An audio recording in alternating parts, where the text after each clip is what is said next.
Welcome to the Extraordinary Culture Podcast. Podcast for the culture that is music, movies, sports, food, and beer. The Extraordinary Culture.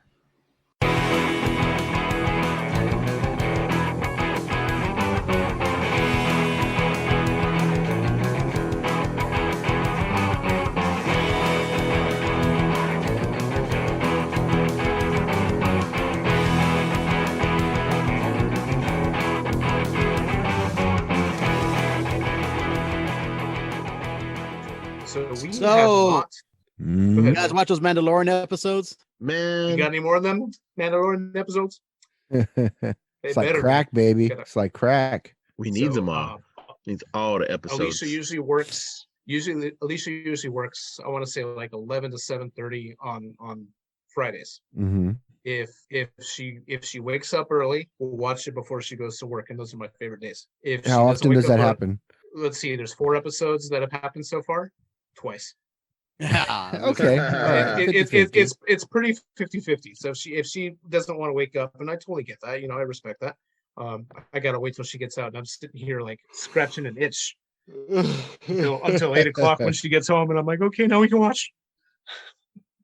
But I did get to watch, the most recent episode, The Jedi, early, and that. Oh man, that was a very satisfying episode. The entire season's been satisfying. Let's start with the first episode, and let's go from there. That way we could talk about them as we see things. Okay. So the first one, do you remember the season 2? Do you remember the name of the episode? It was the Marshal. The Marshal. Oh wow, that's the one that we had the appearance of Boba Fett. That everybody was like, "Oh my god, Boba Fett, Boba Fett, Boba Fett." And they got you because they got you with the Boba Fett armor on the Marshal, who and then you get disappointed a little bit, and you're like, okay, something happened to Boba Fett. Of course, he was in the Sarlacc. He lost his armor, yada yada. And well, you hold on. You knew. Hold on. Let's go back there for a second. Yeah. Because as soon as you saw the armor, you knew that it was 100% implied he got out, because there was no way they would have the armor unless he got out, because he was wearing it when he went in. So whatever happened to him between, obviously we don't know, but he had it on him. He got out, and for some reason took it off. You'd imagine to heal his wounds, whatever it is that he took it off for, but he did. But as soon as you saw the armor, you knew that implies he got out. It's now canon that he got out, is what it is. Yeah. Because we went from being in a book in a Tales of Jedi or Tales of Jabba's Palace thing to he got out. That's where I was headed. Yeah, Tales of the Bounty Hunter. There was it was either Tales of the Bounty Hunter or Tales from Jabba's Palace. I think it was Tales of the Bounty Hunter. Yeah. With Dengar. He did get out, and interestingly enough, if I remember correctly from that short story, he ended up being almost completely nude by the time he got out. Wow. So they could still play along and bring that story into canon. That Dengar helped rescue him, but when he was fighting his way out of the Sarlacc, he lost his armor. Yeah, which would make sense that it gets spit out or something, but the armor definitely implies he got out 100%. Yeah. So I was gonna it's gone. I was gonna ask Xavier something, because I know he watches those conspiracy and the Easter egg ones. Yeah, videos and the Easter egg stuff. Somebody had told me, let's see if you hear anything about this, Xavier. Somebody had told me that they had heard or saw that it appeared that he was in the background in a scene with the Tusken Raiders. Not like I remember hearing something. Not like Gene Guy, but I remember hearing something about that, but I don't remember like anything like fully coming around. No. Okay. But I did hear that somebody had mentioned the fact that like he's in the background in that, like it's just like this fleeting shot. It's like he's not shown, but if you pay attention, like he's sitting there in the background in that, which the way he's kind of dressed at the end when you see him, it makes a little sense. Makes a little sense that he'd just be hanging around in the back, just I'm here, I'm watching what you're doing because I recognize that armor you have on, but I'm not ready to get involved in this stuff yet. Mm-hmm. So I don't know. All right. But the episode itself was great. The marshal himself, I don't remember the character's name. Cobb That's Vance, right? Cobb Vance. Yeah, I that's a believe that good was his character. name. That's a good character. And he's actually in the Aftermath books, which I haven't read yet. Oh, is he? Okay. Yeah, he appears. He's in the Star Wars. I don't remember which particular one, but there was a trilogy of Aftermath books that are supposed to take place within the first couple of years after the destruction of the second Death Star. Those are the ones that came out right before Force Awakens. Right around Force Awakens time, yeah. Yeah, because I think in Chuck those Wendig books, is the author. I think in those books the characters actually escape the second Death Star. I think that's actually what it is. Yeah, and they also have Jar Jar Binks. What happens to Jar Jar Binks in those books? Yes, they do. Hmm. The sad clown mine. Yes. But yeah, that was a great character. I hope they bring Timothy Olyphant back, because he did a good job on that. He's been in quite a few things. He was in, I guess everybody kept telling me he was in Justified. I never saw it. Yeah. But I heard it was really good. And he was in Deadwood. Yeah, that was the other one, Deadwood. So a lot of people, Western, right? Yeah. Yes. I know a That lot was of people on that HBO. weren't fans of playing Star into a similar Wars role. who were very familiar with him, and they were excited that he was on that show for that episode. I was like, oh, well, he did a good job. I liked him. Yeah, he was a good character. All right, so the next episode was the next episode? The Frog Lady? The passenger. Passenger. Lady. Yeah, okay. Is that the one where they actually got on? What's the plot of that episode? Is that the one with the spiders or the one before that? The one with That would be the one with the spiders. Okay. A lot of people didn't like that episode. There was a lot of people that were like, that's a weak episode. No, you just drove the plot a little further down. Is all you did. I liked it. It had a very The Mist, like Stephen King kind of feel to it. It was a monster movie episode. It was a dark episode. Is Who what it directed was. that one? Yeah. That's what I was about to ask. I don't know off the top of my head. I'd have to look that up. See, that one reminded me with the spiders reminded me of Lord of the Rings. Okay. I actually went with Harry Potter. I can see it both ways. Harry Potter. What were you thinking? The same thing with the spiders. Okay. So they were the second one. I'll watch Mandalorian, but I'll watch it because I watch it at midnight on Thursday going into Friday, and I'll watching on my phone Star Wars Theory, who he's like a really popular YouTuber with he just covers all things Star Wars, and he was talking after that episode was over. He mentioned an artist who he just bought in these books, and he's like, I have them here somewhere, and he pulls them up. He's like, here they are. Opens it up. Literally not 3 minutes into looking into this book, he finds those spiders, and it was from this or whatever however you would describe it, the artist rendition, concept art. This was his concept art. Ralph McQuarrie actually did. I think that was the artwork with spiders. Yeah. So he did the book was all of his work, and these were the spiders covering. Then they talked about the planet where they came on, or where they were from. But the thing he was talking about was when they mature, they stick their legs into the ground and they become trees. So as young adolescent whatever creatures, they're hunters. When they mature, they become trees. They plant themselves down and they become trees. That was a trip that I just learned just watching his podcast. Well, the thing about The Mandalorian is that's such a deep fan cut stuff.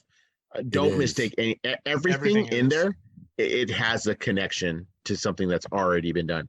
It's none of it's random. Right. I'm so glad Dave Filoni and Jon Favreau are running the show right now. For reference, Peyton Reed was the director of The Passenger. Okay. and you might remember him from such films as Ant-Man and the Wasp, and Bring It On. Oh, so And he's a there big you name go. director. Bring it on. Yeah. My brother-in-law, he told me his favorite films from the Marvel movies were the Ant-Man and Wasp or the Ant-Man film. He's They're like, very dude, it's the different. funniest one. Yeah, they're very It's different than the hilarious. typical Marvel movie. Mhm. Very different. So Yeah, go back I and like watch that. episode. And is that the episode yeah, that's the episode Baby Yoda 8, huh? Oh Yes. yeah, Yeah. the genocide. Or Yeah. the genocide. There now everyone's trying to cancel Baby Yoda for committing mass genocide. They're fucking. Here's the thing: their eggs are not fertilized. They're never going to be. Their embryos are not going to be anything else. They're a delicious snack, sir. Yes, they are. Maybe that tomorrow when I have them over easy. Speaking of snacks, oh well, go on. What was the next episode after? That was the Uh, Heiress. That was the Heiress with Bo-Katan. Oh, that's right. That was a badass episode. That was a Dude, fantastic episode. that was a great um, episode. Throwback to the Night Owls. And obviously, you're looking at the Mandalorians being Death Watch. Seeing that it's a cult, that this is the way is a thought about something, but it's not necessarily the helmet. So I think we're going to see Din Djarin a little torn between that now. That's going to come up somewhere down the line. You know it is. That it's like, Especially when to he do finds this. more Mandalorians that are like not from his clan, Yeah. and finding the true way of the Mandalorian. Right. Yes, that was interesting. The whole Kraken thing was kind of cool. That thing there to see what do they call? I want to say Weequay, but I think Weequay is a character. Weequay is a character, but he's a skip. Yeah, Never so mind. they're Mon Calamari and Squid Face. I forget what the other. Mount Calamari. Yeah. Yeah, Yeah. Squid Face is species I can't remember off the top of my head, but they cohabitate. Different planets, but they can't get together. Obviously, they're aqua based. That was pretty cool. Mhm. Sasha Banks was in that episode, the wrestler.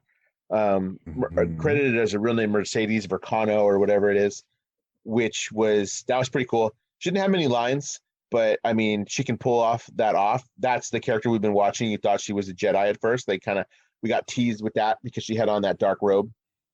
With that, turns out she's actually a Mandalorian. We will see them again. And there's a lot going on there because obviously it's admitted now, like the Empire still exists in some form. We all know that's going to turn into the First Order eventually when it does, but that's the seeds of it. Moff Gideon is there. The dark saber is going to come up again. Yeah, for people who don't follow the animated series, there's deep cuts there again. Bo-Katan being one of the leaders of Mandalore, the rightful wielding heir the of dark saber Mandalore at one point. Yeah. Hence the name the Heiress. But being a former wielder of the dark saber, which is supposed to unite and be the leading tool of the Mandalore. That's the person that leads is usually the person who wields the dark saber. So bringing those pieces up, tying that back in, you get Ahsoka Tano's name mentioned in there. Well, there's a tie to So, Sabine shit, I Wren gotta get my too. church. So there's still a chance we may see Sabine because Sabine Exactly. is the one who gave the dark saber to Bo-Katan. And You are right. so yeah, Sabine gave the dark saber to Bo-Katan, and Sabine also went off with Ahsoka Tano at the end of Rebels to go find Ezra. So there's ties to her too. We may still see Sabine. I will get to this, but it's highly speculated Ezra is who's going to be who reaches out for Grogu. Sabine could be with him. Sabine could be doing something else, and we see her when we see Mandalorians again, because Selena obviously has Mandalore heritage. So I don't know. There's all kinds of places that you can go from there. That was a fantastic episode. Not to mention the very look of the ship that they were on with all the weapons was very much a throwback to the original look of some of the weaponry and machines from the original trilogy, as well as some of the maps that were very much like the Star Wars arcade game that used to play when we were kids. When you I go love in, that game. Yeah, you know what I mean? It had that look. All very cool stuff. All very, very, very cool stuff. We get to see it was baby nice because it brought Moff Gideon back into the fray. He hadn't been heard of or spoken yet in this season. in this season. So it's bringing back the big baddie and tying that back into it. But now we're questionable of who the big baddie is going to be. We'll talk about that a little more in depth in a minute. Well, we're there because the next episode is called The Jedi. No, there's one more before that. What's the one I'm missing? You're missing the one with Cara and Grief. Oh yeah. Jim Carano. Oh yeah, that was a major plot development. That was major plot developments in that episode. Was major. Yeah. That was fantastic. Carl Weathers, I'm glad he's doing something of note these days. He directed that episode actually. Yeah, Carl he Weathers did. directed Did a that great episode. job with it. Yeah. Yeah, I didn't know he was a amazing director. episode. And honestly, Carl The Weathers gets made Siege. fun of a little bit because of some of the choices that he's made. But that was a really good episode. You got to see how that planet, I forget the name of it, is Navarro. is Navarro? Yeah. Okay. You got How to it's see being how that's- gentrified. Well, yeah, Mhm. but also how it's evolved since the last time the Din Djarin was there. It's come a long way. It's a school now from where that was the bar, wasn't it? Yes. It was. Yeah, where the bar where the Mandalorian would pick up his chips, his data, Targets. not the targets. There you go. Pick up his targets. What is now a school, and it's just developed a long way. And then the big reveal happens towards the end. The guy in jeans in the background. Oh no, wrong. No, the big reveal is that they have been trying to take, and he said M count. Did you catch that? Yes. Said Yes. M count. I They didn't actually heard MC is what I heard. I could be wrong, but I heard MC, and I could Okay. have just been the way I heard it. Maybe, but whether you heard MC or whether it was M count, you knew they were talking about midichlorians. Yeah. Yes. That what I actually Exactly. say in the name, the word midichlorians. But the count, they had obviously, when they did have possession of Grogu, had taken some blood from him to try to transfer it to somebody else, widely believed to be Snoke.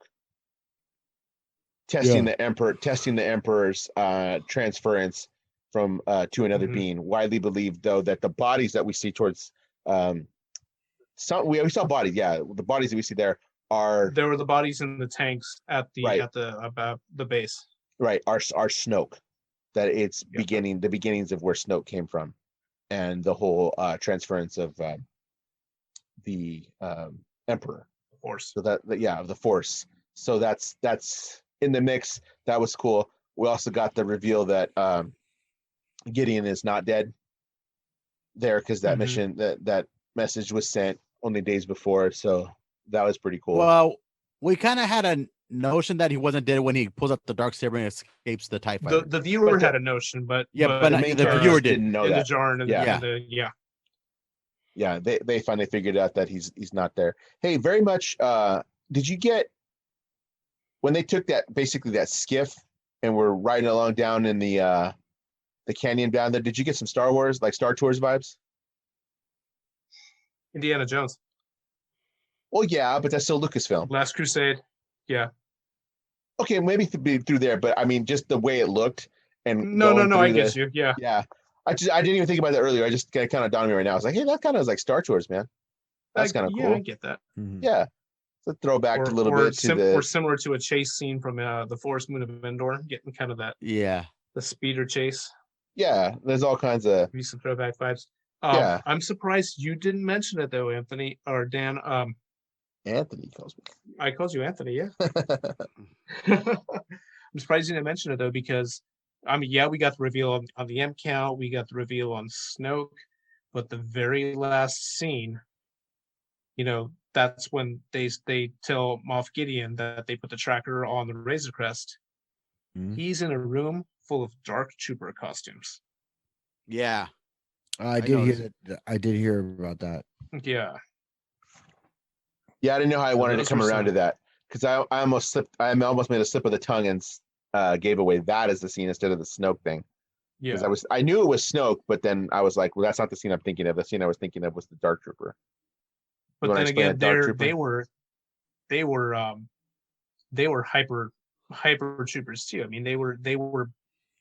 The theory was they were bounded by the Force, so there was something that was connecting them, and that was part of the trouble with them is you could manipulate them in a way that was different from other troopers, but they were also very, very large humans or human-esque. So they were expanded universe though. So at this point, they have never been canon. No, yeah, they haven't. I don't know much about them. Maybe that's why I bring it up. Like I recognize it as like that's something that they're going to use, but if it was, I don't know. I don't claim to know all the stuff from the expanded That's a universe. very I deep don't cut. either. I don't either Yeah. on that one. I'm trying to remember what book series or what game series they were in, and I'm drawing a blank there. Let's look at Wikipedia. All right, so let's talk about this week's episode.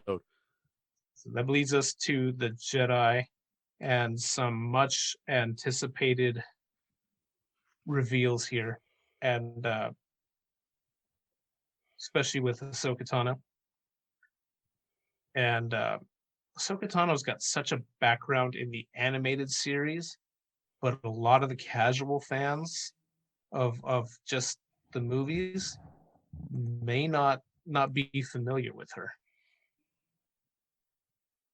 Does anybody want to go into detail on that? So I think she's probably appeared the most in the animated series because she was in all the episodes of the Clone Wars, or most of the episodes of Clone Wars, correct? And the movie. And the movie that we forget about sometimes. And she appeared in about maybe 10 to 15 episodes of the Star Wars Rebels. I think that's kind of high, but okay. That's generous, but yeah, but she did play an important role in Rebels. We can't. Yeah. And so far, she, with other than the original trilogy, she's appeared in all the different eras of Star Wars. She's been in the prequel trilogies, well, not prequel trilogy, but that era. She's been in the sequel trilogy where she made a voice appearance. And so now she's like in the Mandalorian era. So she's in the post. Yeah. Yeah. And let's not leave out the part here. For those people that are unaware, Ahsoka Tano came to prominence as the Padawan for Anakin Skywalker. The idea was that with the war raging on, they were promoting people a little bit more quickly. They needed more youth to become Padawans, to become Jedi, to help lead. And she became the apprentice for Anakin Skywalker. So at a point in the series, she did leave the Jedi Order. And that's something that kind of hasn't been brought up. It's still questionable in my mind whether or not she's a Jedi or not. It's a huge point of contention online with toxic Star Wars fans. Mm-hmm. The episode is called The Jedi. Shouldn't that answer the question then? No, because is she a Jedi? She was a Jedi. She was not a Jedi Master. She was a Jedi. She voluntarily left the Order. But Grogu was confirmed part as a Jedi Knight or just a Padawan. I want to say she became a knight. Well, either way, you're labeled as a Jedi. And either way, Din Djarin know nothing about him. Anybody that has those powers, is the word he used, would be a Jedi. Right. He wouldn't know the difference because it's been gone now for so long. He wouldn't know the difference. Anybody that had that would be a Jedi. 25, 30 years at this point that hasn't been a Jedi. I don't think the Anybody title can do those things. I don't think the title refers to Ahsoka. I think it refers to the concept of the Jedi because it's now it can be a thing again.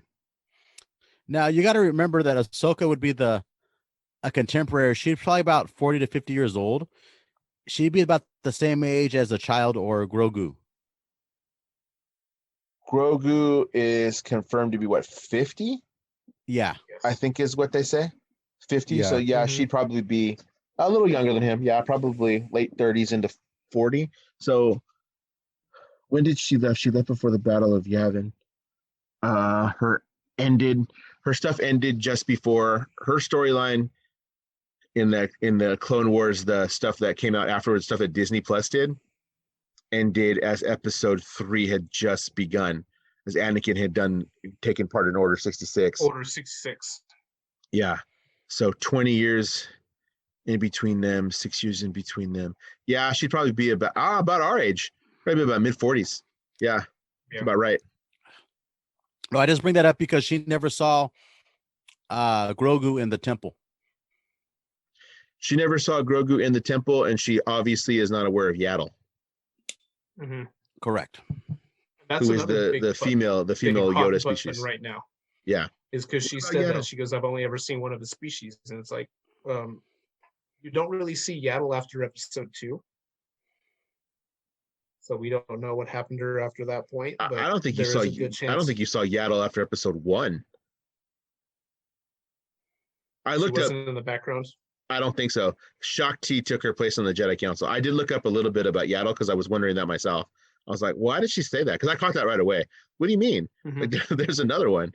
And then so like you look at it, she's not on the Jedi Council anymore, which means in canon, she stepped down from the Jedi Council and went into, I think, the library or something like that. It was totally different spot. It wasn't more of the research type stuff rather than an active fighting Jedi Knight.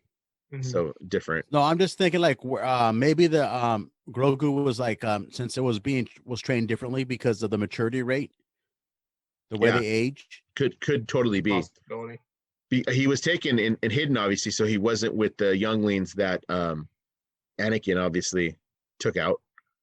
So he wasn't there. Somebody hit him. So that's going to be a whole nother thing too. Like, who took him? There's somebody else.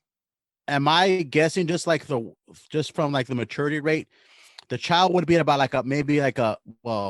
he's younger than 5 years old, but like they age every 10 years is like 100 years for him, for that species. Cause like Yoda was 900 years old, but he acted like a 90-year-old man. And that's just like, I mean, that's just the best estimate to give, like, you know, if we want to conceptualize like in our timeline. Right. Close. I don't know. So that would, having had a 5-year-old, that's a little,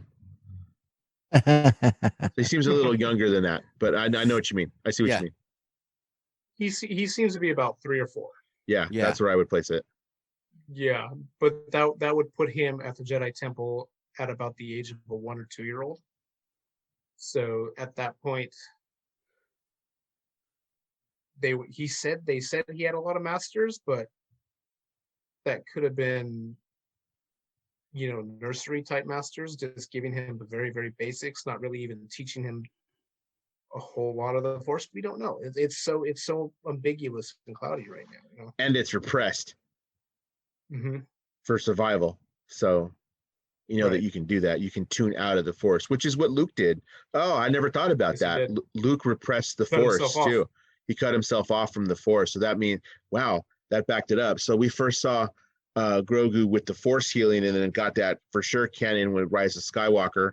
But then we also saw that Luke did cut himself off from the Force, which essentially is what Grogu has kind of done too. So it took Luke a little bit of time. That's obviously why he died, the strain of him bringing all that back. Obviously we've got time for Grogu to bring all that back in a different manner, not so much all at once.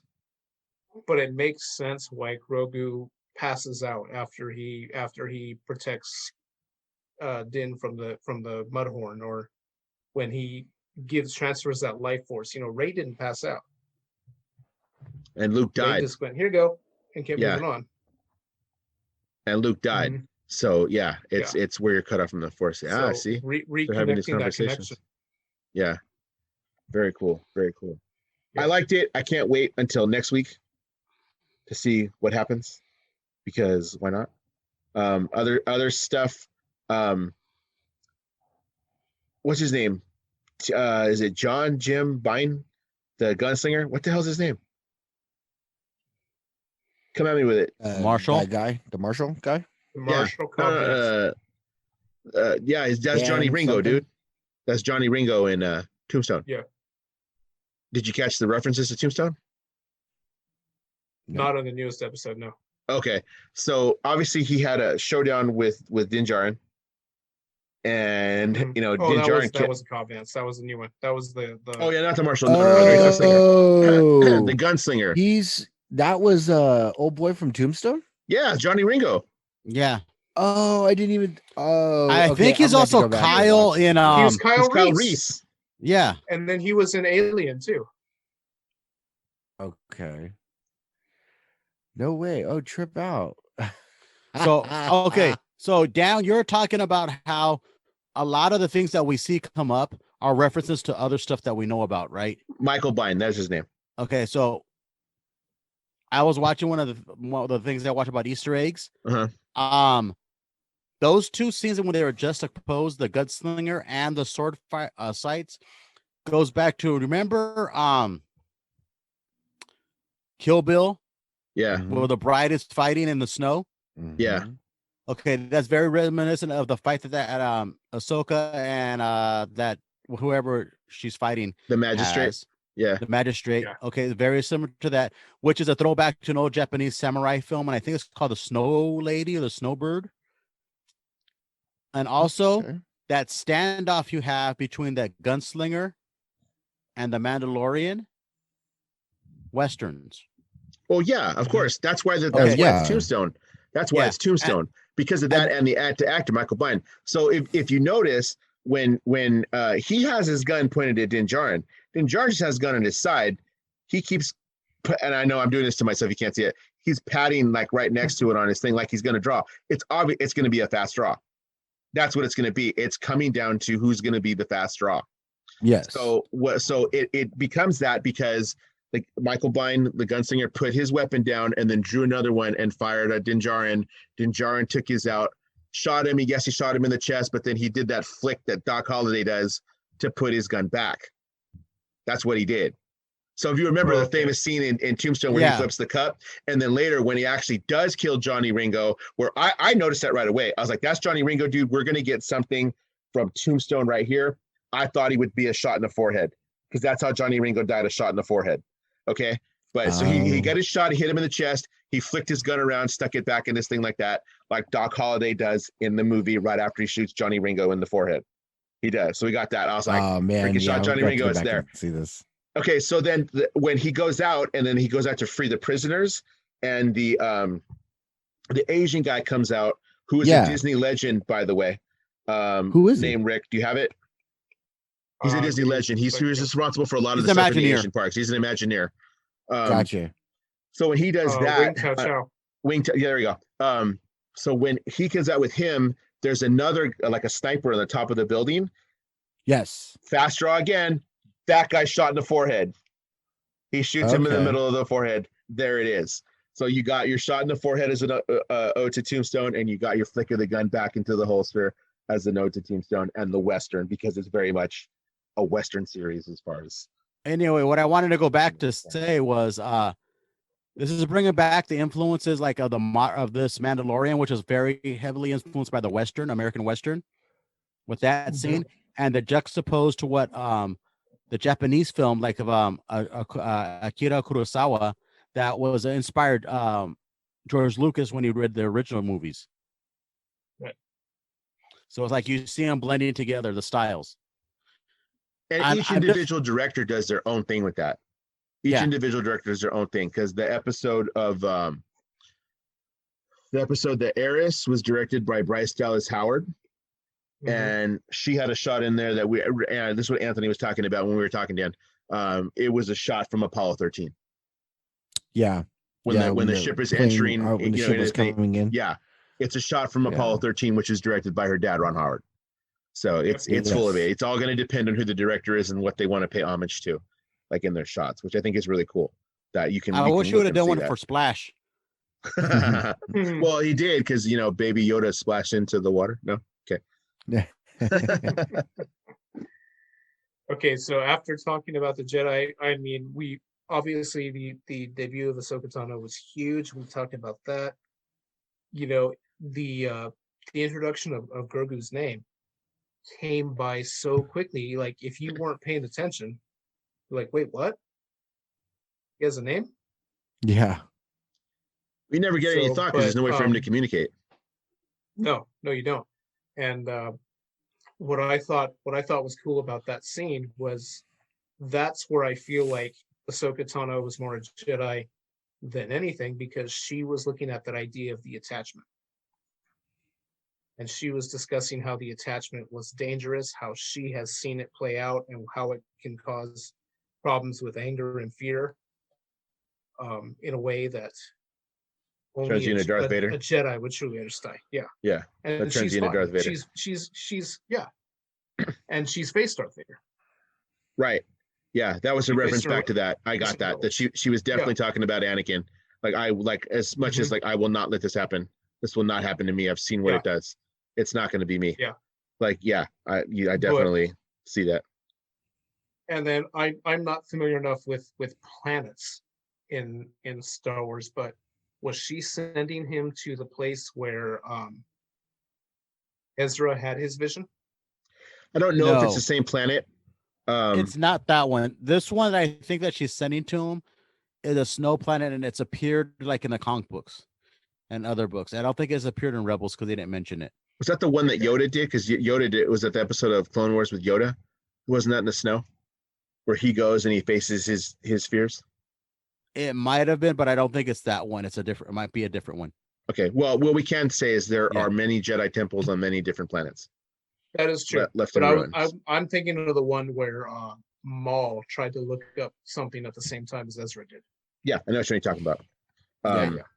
Don't know, but like that, it just Yeah, makes same sense to go to this planet because there's something there that can kind of this hyper antenna, basically, to reach Yeah. out. We don't know who it's going to be. Again, the big speculation is that it's Ezra who will come, because he's missing there, because we did get to hear. Well, we haven't talked about this yet, so So we can tie it all in. Yeah. So that's my thought too. Is it's that was my first thought, is when Ahsoka was fighting the magistrate and she goes, "Where is your master? Where is Grand Admiral Thrawn?" Mhm. And Grand Admiral Thrawn is the straight up badass. I mean, if you go back to the Heir to the Empire trilogy, which is no longer canon, he was a fantastic villain. He was, that series set the bar for what a Star Wars novel was going to be. And when those Because came out, there had been nothing new from Star Wars for a long time. So people are Yeah, like, so we're- oh my God. Yeah, so we're talking the mid 90s. These things came out, and they blew my mind, and they made me get back into it in a way to devour any other novel that was coming out, because Grand Admiral Thrawn seemed like a legitimate threat. He was the one person that you felt like could pull things together after the collapse of the Empire. And the interesting part is he was not a human. And Palpatine was always said to be very racist in that way. He preferred humans. yeah, preferred humans to be his commanders. Yeah. So that's why Thrawn was on such the outskirts and the outer rims and pieces like that. It's kind of out of sight, out of mind. But his military mind, his strategic mind, is amazing. And he was the one where he studies the artwork of the cultures in order to understand them and know how to combat them. So that's what he was doing even with the Mandalores, is he had part of Sabine's family clan artwork and toys and things like that in some of the series. So it was, again, a legitimate threat in Rebels. And it took Ezra basically having hyperspace whales send him and Thrawn on a random hyperspace jump to prevent and to end that series, to the point where Thrawn was no longer a threat. So we assume with an uncalculated hyperspace jump, these guys are dead. Yeah. But at the end of Rebels, the final scenes are Ahsoka Tano and a Mandalorian going off in search of Ezra. So you've got that ability to tie this all back again. And the thing again is, these are all Dave Filoni led series. You also have to remember, Heir to the Empire was them cloning, Yes, it And I- was. and they were cloning a Dark Jedi, and eventually cloning Luke Skywalker, if I remember correctly, right? Yes, Luke. They had his Yeah. hand. And the Emperor was reborn, correct? No, the Emperor wasn't reborn. They brought He was back a cloned. different. Yeah. That was not in that series. Okay, he was It was another Jedi. okay. So, another but Dark like Jedi. it's coming full circle of what was once legends is now becoming part canon. They're picking and choosing what they want, but they're bringing it together in a way that ties everything together still. And it's nice that they're doing this because there was a lot of crap going on. I mean, there was so much stuff. There was books that contradicted other books. There So they're- wasn't as much as you think, though, because Yeah. there was always a brain trust where they had to fit into continuity. You had to be telling stories that didn't do that.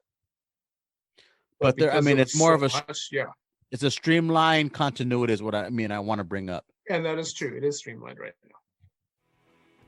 So we will see where this goes. Oh man, Here's the I scary don't part. want it There's to only end. 3 parts. There's only 3 episodes left of the season.